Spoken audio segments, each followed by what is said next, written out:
Yan po, Tamaro FX. Umaga pa lang ngayon. Ang init niya, yan, 58. Kaya buhusan natin ng tubig saka hindi rin nagmamatic. Buhusan natin ng tubig yung dito. Inaabot pa ng 64. Yan, babaka agad yan.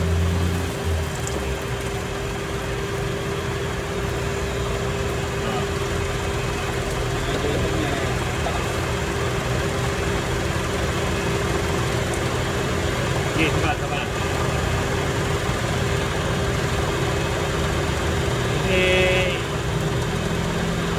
hindi rin makukuha yan. Sayang lang ng trabaho natin kahit magpalit tayo ng expansion dyan. Yan. 41 na. Nabutan natin ang tubig. Yan. Check natin yung labing yan. Ayan. Binuhusan na po natin ng tubig yan.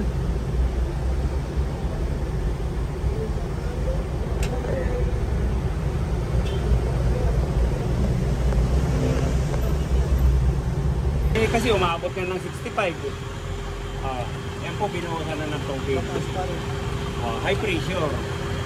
Kasi kung papalitan natin ng expansion valve, wala rin pong mangyayari, sayang lang ng trabaho natin dyan. Ulit pa rin. Tingnan nyo to, dapat po ito nasa 200 lang yan. Yan ang pinakamataas niyan. Binuhusan na ng tubig, 250 pa rin. So 75. Saka ayaw pa rin magmatic. Hindi po normal yung ganito. Kaya pag na-check to, na halimbawa hindi nakakaintindi, yun, susundin po kayo. Palitan natin expansion, sige. Kaya lang, gano'n na naman. Pinalitan na natin ang expansion. Hindi po solusyon yun doon. Kasi unang-una, ang lamig niya lang 17. Paano magpamati?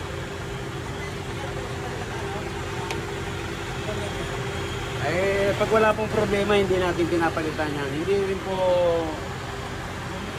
po solusyon dyan. Pag pinalitan dyan, ang problema nito, sobrang init kasi nakadikit pa yung radiator niya, naiinitan pa yung condenser niya, kaya humihina ang lamig niyan.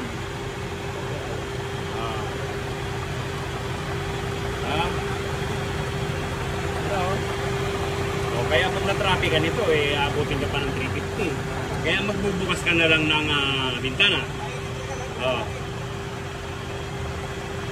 Ayan, itong Tamaro FX, kagagawa lang din po nito ng isang linggo lang. Ngayon, kita naman natin, dumating, high pressure siya. Tapos yung lamig niya sa loob, 17 lang. Tapos dito, umaabot ng 60 degrees yung init niya. Kaya, pero ang sabi niya, may bossing, papalitan doon ng expansion valve. Sabi ko, sir, hindi solusyon yung expansion valve yan. Kaya sa sobrang init ng condenser, kailangan mahati yung init na yon. Kaya ang gagawin natin, yun na naman, dadagdag tayo ng condenser. Yan lang po ang solusyon kasi unang-una, yung condenser nun, kadikit ng radiator, mainit yung condenser, mainit din yung radiator, di paano na. Pero nang binuhusan natin ng tubig, yan nag-automatic siya. Kaya ngayon, ito ang solusyon yan. Ayan, ito ang solusyon yan. Makikita natin kung ilan na lang ang karga niya. Kasi kanina umaabot ng 275, alas maybe pa lang ng umaga. Paano na lang kung matraffic tayo niyan at saka katanghaling tapat. Kaya ito ilalagay natin dito sa ilalim. Kaya makikita natin kung ilan na lang ang karga niyan. Okay, i-install natin to dito sa ilalim. Ayan, ito na po yung kinabit natin na condenser.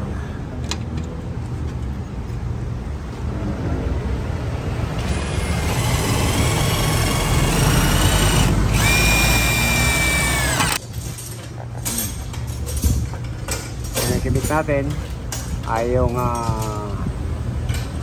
motor nasa ilalim.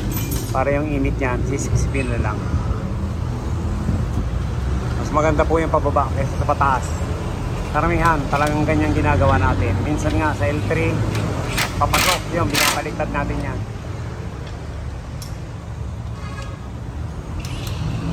parang init niya largado na sa baba. Ayan. Lagyan na lang natin ng linya yan.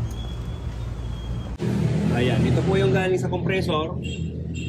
Ayan, galing dito. Naghanap tayo ng panibagong union. Kasi ito, balik na lang to galing dun sa kabila. Paglabas dito sa compressor na to, yun, papunta dun sa condenser na kinabit natin. Saka siya babalik. Yan, ganun lang po yan. Naka-series lang po yan. Pinagawa tayo niyan parallel, hindi po pwede yun sa car-aircon. Sa electrical pwede yun. Pero pagdating sa car-aircon yan, puro series lang po yan. Duktong-duktong lang yan. Yan. Kinakabit na rin po pala yung relay. Yung ayan, electrical para linya na doon sa aux fan ng condenser. Basta maglagay tayo ng condenser, yan, may auxiliary fan, lagi po yung may relay. Ayan, nandiyan na siya. Relay at saka fuse with fuse holder.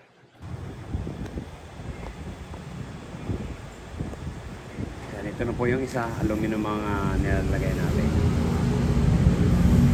Yung sa 1/2 hose ang nilagay natin. Ito na yung pabalik.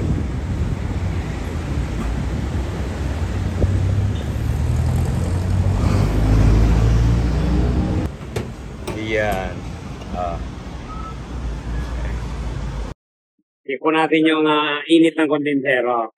Kanina binabaril natin yan, umabot ng 60. Kaya kasi, pero, almost, umabot ng kalahati. Baka yung karga niyan. Check natin yung karga.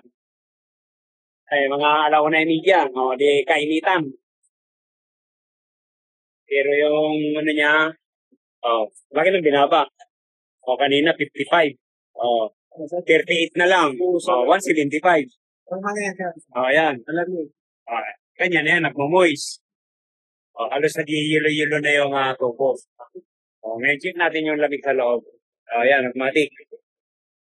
Kaya wala tayong buhos-buhos ng tubig yan.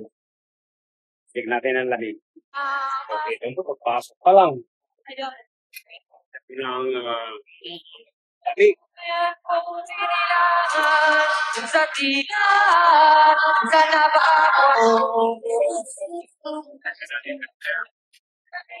Kayo magkakatuto, kapayapay kailangan puto.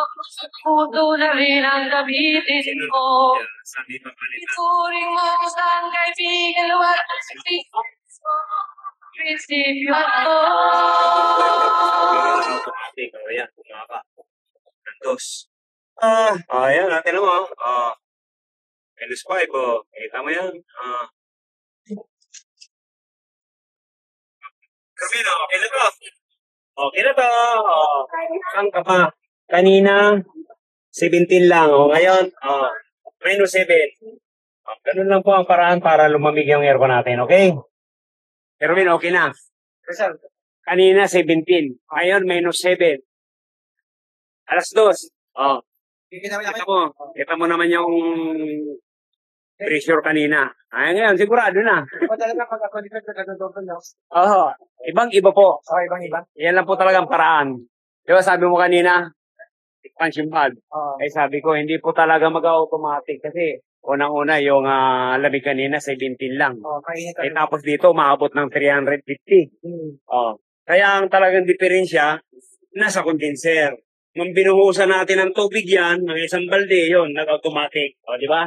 Kaya kuha kaagad natin yung problema. Ngayon, okay na. Okay na to! Thank you. Okay na to. Maraming salamat. Okay. Bingo. Kaya, ang payo ko sa ating mga kapriyon, karaki rice, ganun lang po gagawin natin. Siyempre, pag pinag-aaralan po natin yan, sabi nga ni Soki, sinong isang linggo, pinaplasing sa amin yan at least, at cleaning.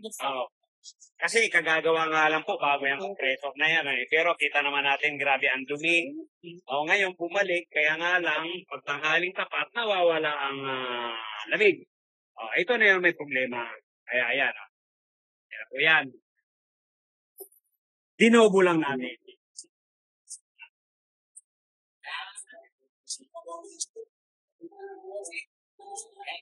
Matik pa. Saan ka pa? Ayan, sir. Okay na, Matik pa. Okay na to. Salamat, Sir Win. Salamat din sa diagram na binigay mo sa akin. Thank you. Opo, sige po, tawagin kita para nakarikta lang po kasi yung air compressor namin. Thank you po, maraming salamat. Yan.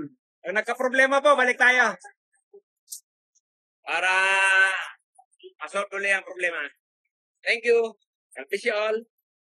Shout out natin yung mga Karakiroys kahit saan dako man po kayo ng mundo. God bless you all.